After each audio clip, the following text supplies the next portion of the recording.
What's up, deep thinkers? It's Robert from Existence First. And what I want to talk to you about today is a specific type of drug overdosing. Fun topic, I know.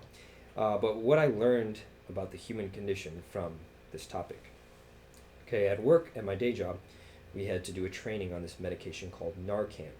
Now, Narcan is used, there's different forms of it. The form we learned was a nasal spray. Okay, the reason you would put this nasal spray into your nose is if you are overdosing on an opioid, right, like a painkiller or morphine or heroin, right? If a person is overdosing on that, their breathing is slowing down. I guess their body is just shutting down, right? They may be vomiting and everything, and it can cause death. So, to actually reverse this and keep the person alive, you can spray this nasal spray called Narcan. Okay. In any case, my first thought was like, well, the person shouldn't have used drugs in the first place, right?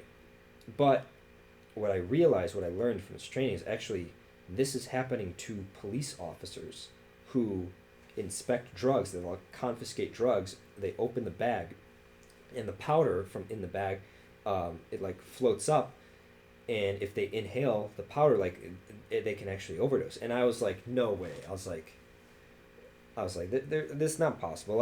Like sure, well, that would be like, can I get lung cancer from secondhand smoke?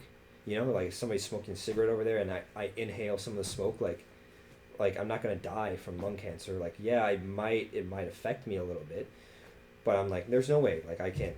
I'm not gonna like overdose on some drug just because I open a little baggie that has like powder in it. However, I was talking with this presenter here, and I learned that like this drug, it's called fentanyl, right? It's being used, I guess, on the street, and people are putting it inside of other drugs. I don't know. I'm not gonna get into that. But in any case, fentanyl is 50 to 100 times more potent than morphine. Okay, so we're talking about like a very, very potent drug, and it's all you need is like a small amount. So when it gets into the air and you breathe it in, it actually is like that dangerous. Like you actually do overdose on it. All right, so that story I share to make a point.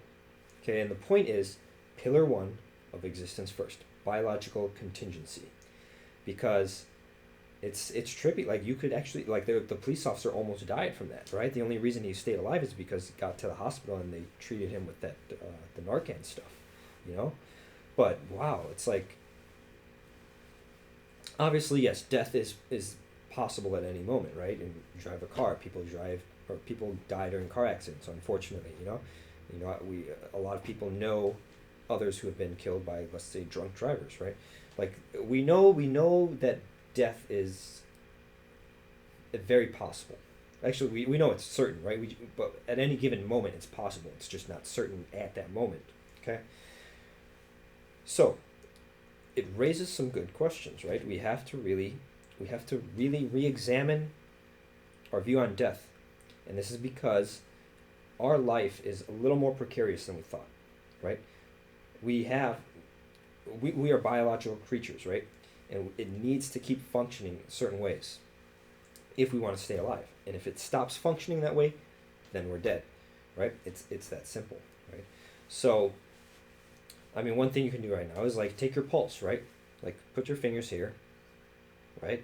Like feel like, oh shoot, there's actually like blood flowing, and it's a good reminder. Like there's actually stuff flowing through you. Like this is a system. That's what's going on. This is the reality. Okay, and I know it's like, why would we want to focus on something all negative and like, you know, this video is not meant to be a downer.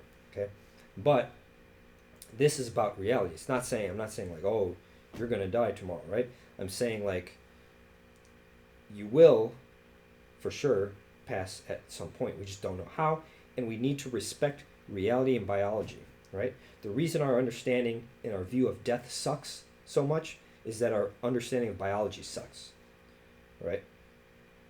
You know, people go around like thinking that mental health is the issue, right?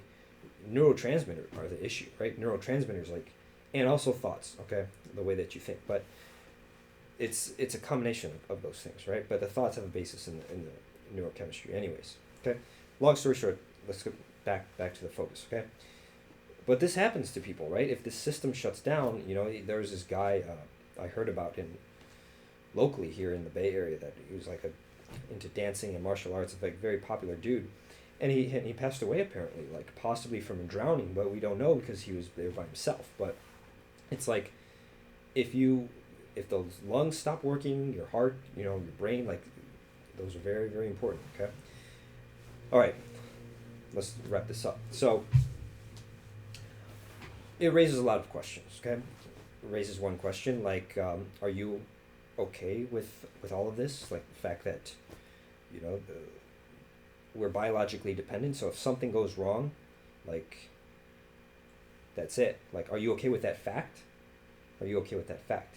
Second, if you are aware of this stuff, would you live any differently than if you weren't aware of it? Right? Like, would you cherish certain moments a little bit more? Right? Would you be a little more cautious when you go out into the environment? I don't know.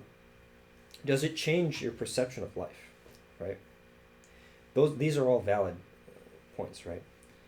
At existence versus is about, I want to live with my eyes wide open, and I want other people to live with their eyes wide open, right? So it's not an issue of being negative. It's not like, oh, well, I just don't want to think about death. You know what? Well, it's a reality. It would be negative if I was like, you're never going to succeed, right? Well, who's to say that that's not going to happen? You might, right? That's negativity. That's negativity. I'm talking about reality.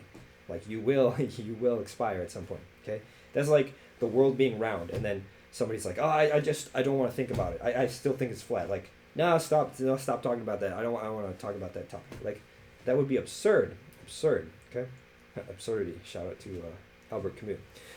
Okay. Anyways, I think that my point is made. It raises a lot of questions. Okay, feel free to comment below. What book has changed your perspective on death? What event maybe changed your perspective on death?